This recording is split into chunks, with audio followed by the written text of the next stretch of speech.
నాగ చైతన్యకి పెద్ద block buster ఇచ్చి అతడి రేంజ్‌ని పెంచే ఉద్దేశంతోనే 'రారండోయ్ వేడుక చూద్దాం' తలపెట్టారు.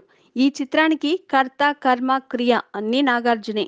కథ ఎలాంటిది ఉండాలనే దగ్గర నుంచి సినిమా ఎంత లెంగ్త్ ఉండాలి, ఫైనల్ కట్‌లో ఏది ఉండాలనేది వరకు అన్నీ నాగార్జున డిసైడ్ చేశారు. దర్శకుడు కళ్యాణ్ కృష్ణతో తనకు కావాల్సింది చేయించుకున్నారే తప్ప అతను తీస్తానన్నది పెట్టనివ్వలేదని గుసగుసలాడుకున్నారు. ఇదంతా కదలకుండా ఆగిపోయిన నాగ చైతన్య కెరియర్ ని ముందుకు నడపడానికి అని కూడా చెప్పుకున్నారు. హీరోగా పరిచయమైన ఇన్నేళ్లలో ఇంకా 20 కోట్ల హీరోగానే ఉన్న చైతన్యని దాటి నాని, శర్వానంద్ లాంటి వాళ్ళు వెళ్లిపోతున్నారు.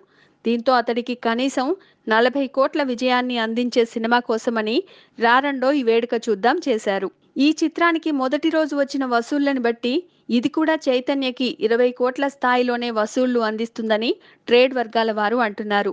25 కోట్ల మార్కు దాటి వెళ్లే సత్తా ఉండకపోవచ్చునని తేల్చారు. అంటే మరోసారి నాగ చైతన్య సినిమా 25 కోట్ల బోర్డర్ దాటదన్నమాట. బ్లాక్ బస్టర్ టాక్ వస్తుందని ఎక్స్‌పెక్ట్ చేసిన నాగార్జునకి మొదటి రోజు వచ్చిన average to decent talk shock ఇచ్చిందట. ఫస్ట్ షోతోనే టాక్ బీభత్సంగా వచ్చేసి రోజు రోజుకి వసూళ్లు పెరిగిపోతాయని ఆయన అంచనా వేశారట. మరి ఈ చిత్రం కూడా చైతన్య రేంజ్‌ని పెంచని పక్షంలో తదుపరి చిత్రానికి కూడా నాగార్జునే నిర్ణయాధికారం తీసుకుంటారో లేదో. Please subscribe. Hi, it's me Purna. Please subscribe.